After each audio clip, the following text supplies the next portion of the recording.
My name is Sarah.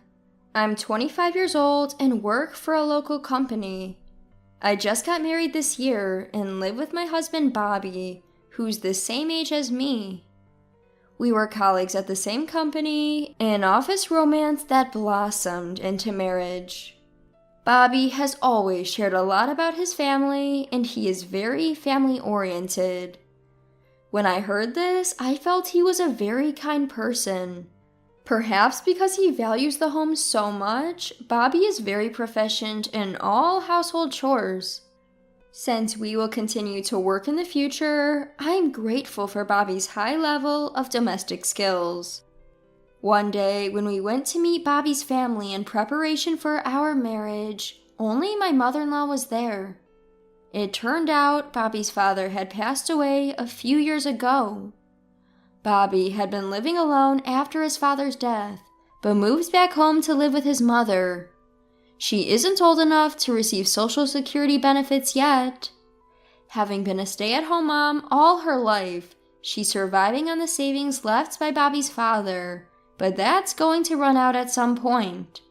Concerned about his mother's living conditions, Bobby moves back home and was providing her with financial support.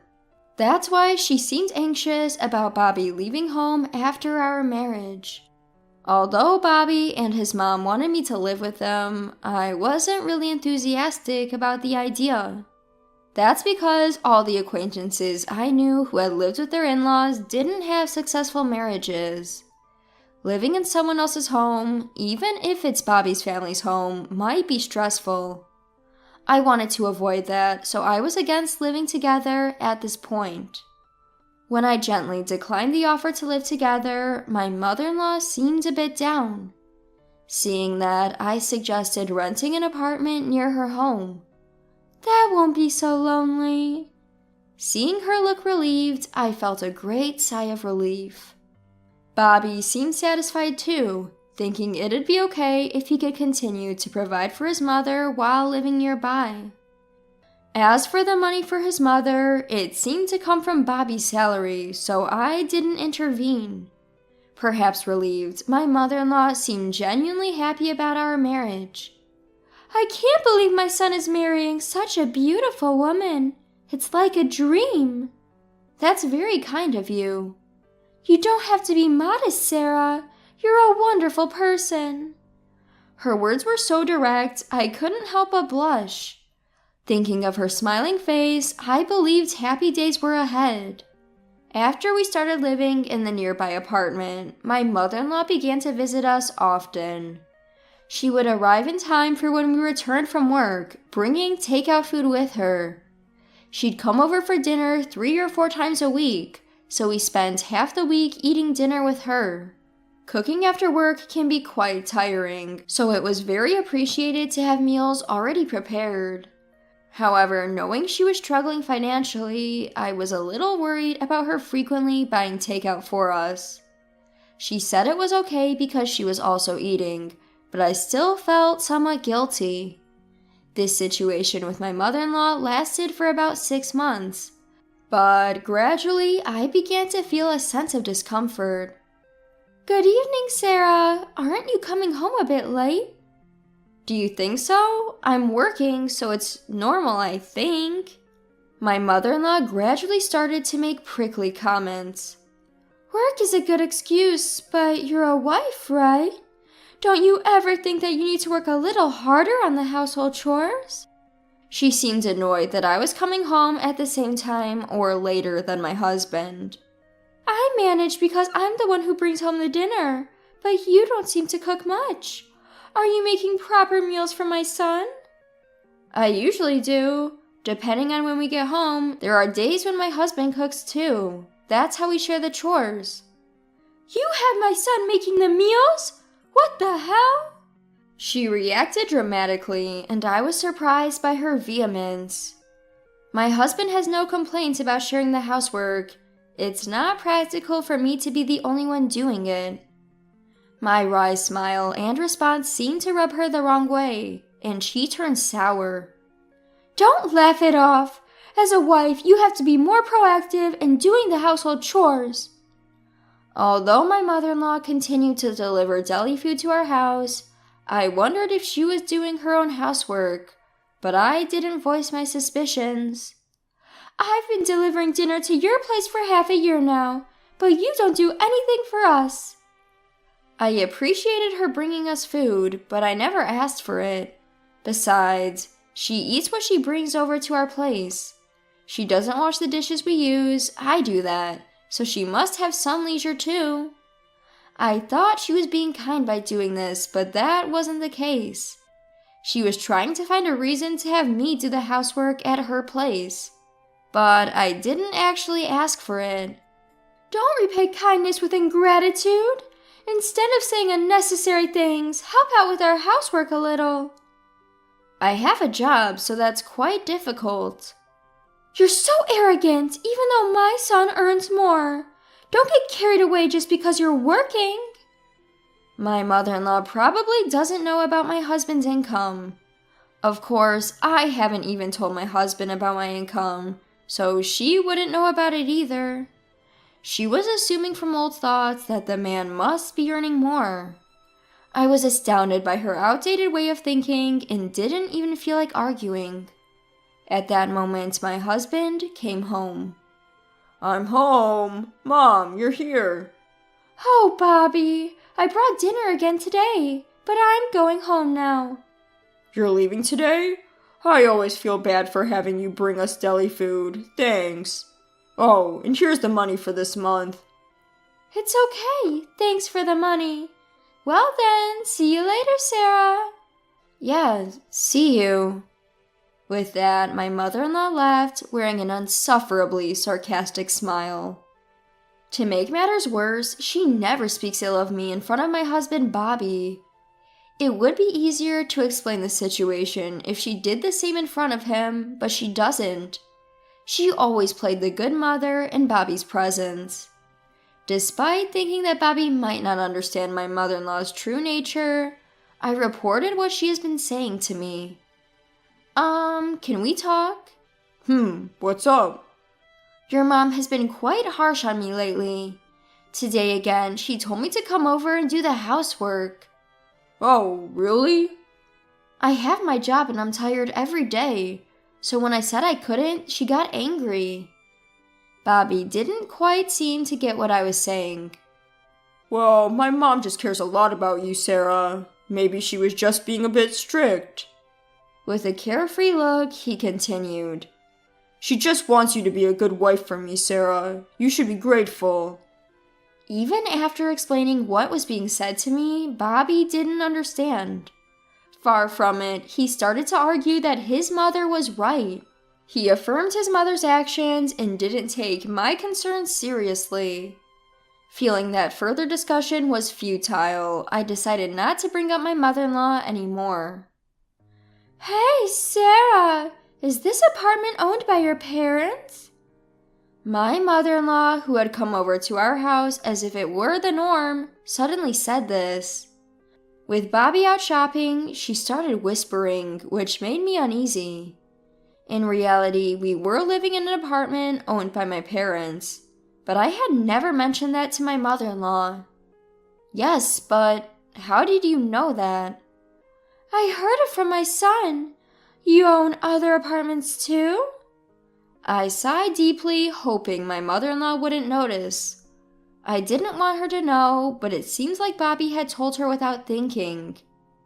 It seems so, but the apartments belong to my parents, so I have nothing to do with them.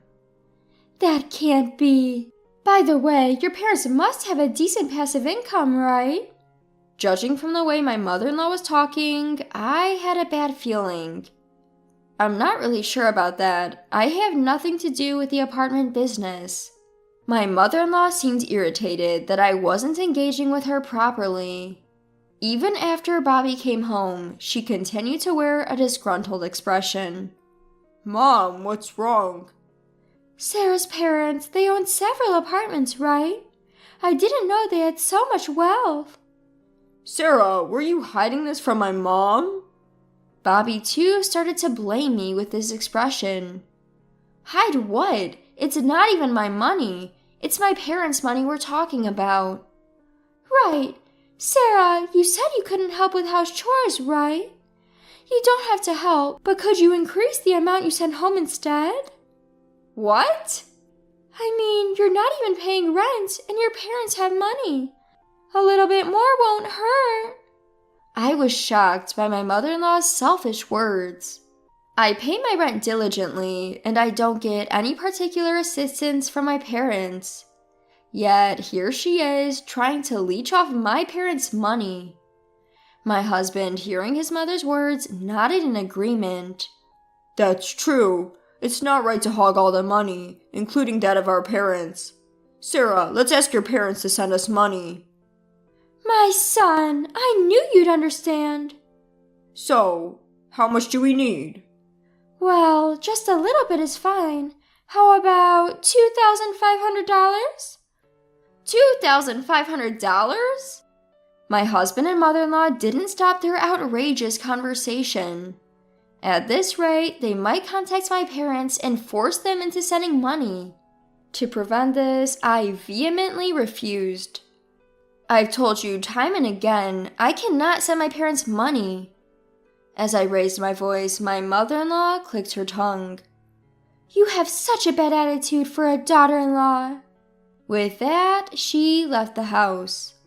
After she had left, silence lingered between my husband and me. After a while, he broke it.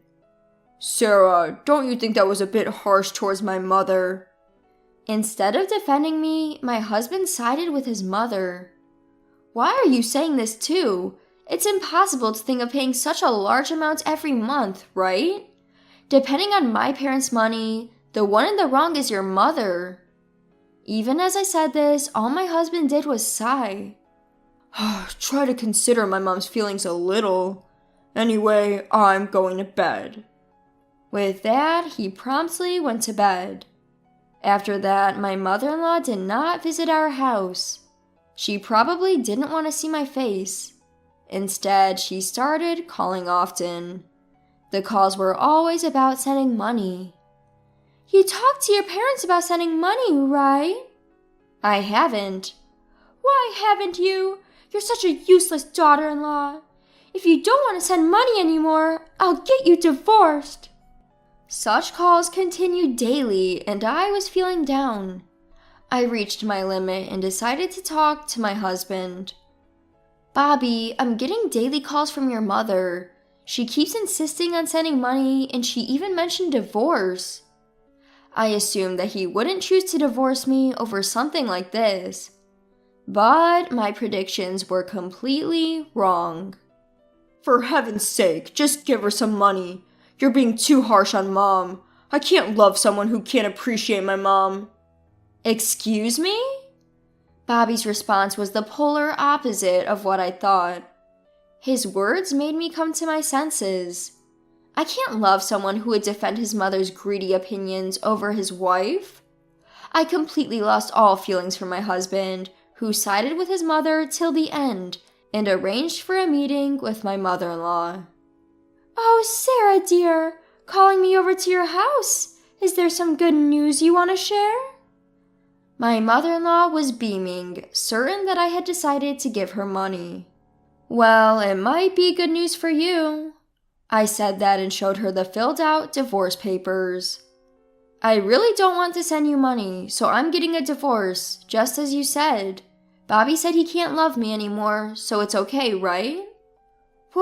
What? Also, I'm the one on the lease for this apartment. Please sign the divorce papers quickly and move out. Looking at the divorce papers, their faces turned pale as a sheet. No way! I might have mentioned divorce, but it was a joke. I had no other choice because you were being so stingy. I was kidding too. Don't take it seriously. The two of them, desperate for money, were pathetically making excuses. Not a single apology was directed towards me. I felt nothing for these two who only thought about themselves. I see, but it was you who suggested the divorce, right? I just followed through. As they realized that I was serious about the divorce, the two of them started to get frustrated. All you had to do was cough up the money. I can't stand that self-righteous attitude of yours. Cut it out. Facing the two of them who started shouting, I showed my phone and said, I've recorded everything you've said. I might be able to get some compensation if I take this to a lawyer. Or should I call the police right now? Upon realizing I had evidence, they quieted down instantly. Realizing his fate, Bobby filled out the divorce papers, packed his belongings, and left, never to return to this house again. But my mother-in-law was a different story. After the divorce was finalized, I started living freely. Bobby moved back to his parents' house. My ex-mother-in-law, seemingly desperate for money, started berating Bobby, who divorced me. I sometimes ran into Bobby at work, and he always looked exhausted. She started stuffing my mailbox with papers scrawled with nasty words, and even scratched my apartment door. What is this? I'm sure it's her. I was enraged when I discovered this. The security camera had clearly captured my ex-mother-in-law's harassment. I didn't hold back and reported this to the police, providing the footage as evidence. The police, aware of my ex-mother-in-law's rants at home, promptly issued a restraining order. Of course, I'm also billing her for all the repair costs for the apartment. Living off her husband's savings, my ex-mother-in-law couldn't afford the repair bill and ended up making Bobby pay it. Feeling responsible for the divorce, Bobby is dutifully paying in installments. After this failed marriage, I had been pessimistic about love.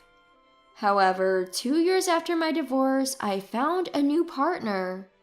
We were dating with marriage in mind, but I didn't want any money-related issues to arise later. Actually, my parents own an apartment building. I don't get any of the money, but my ex tried to force me to give him some, and we ended up getting divorced. Wow, that's something. It belongs to your parents, right? How greedy can someone be? It's good that you got out of there safely. Hearing my current partner's opinion, I feel truly relieved. Not everyone thinks like my ex-husband and ex-mother-in-law. I want to forget those past mistakes and look forward to starting a new chapter in my life.